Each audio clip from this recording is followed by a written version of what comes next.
Asian cup বাছাইয়ের প্রথম ম্যাচে ভারতের বিপক্ষে নামার আগে সৌদি আরবে ১২ দিনের ক্যাম্প করছে বাংলাদেশ ফুটবল দল।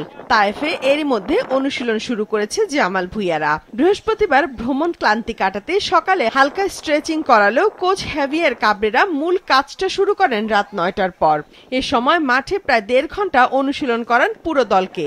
তায়েফে রাতের তাপমাত্রা ১৭ থেকে ১৮ ডিগ্রি সেলসিয়াসে নেমে আসে, যেটা ম্যাচের ভেন্যু শিলং এর সঙ্গে মিল আছে।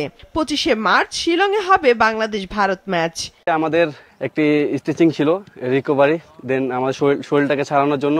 তো ওয়েদারটা একটু ঠান্ডা আছে। এর আগেও আমরা সৌদি আরবে প্র্যাকটিস করেছি এই ওয়েদারে। তো আমাদের মনে হয় যে শিলংয়ে এই ঠান্ডার সাথে আমরা মানিয়ে নিতে পারবো। এই ওয়েদারের সাথে এটার সাথে অনেকটা শিলংয়ে প্রায় অনেক সেমই হবে। তো আমার মনে হয় না এটা নিয়ে আমাদের অতটাই হবে সমস্যা হবে।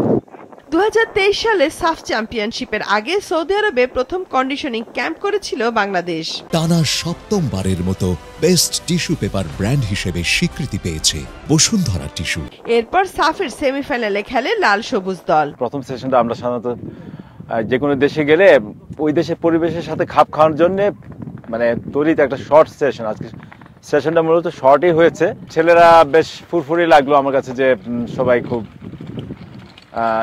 অ্যাক্টিভ লাগলো, যে সবাই মোটিভেটেড এবং মানে আগেও এসছে তো এখানে তাইফে। সো তাইফের পরিবেশের সাথে আমাদের ছেলেরা বেশ পরিচিত এবং আজকে দেখলেন যে অনেক ঠান্ডা, বৃষ্টি হয়েছে। সো একটা ডিফারেন্ট, অনেক ঠান্ডা এনভায়রনমেন্ট, প্রচুর বাতাস হচ্ছে।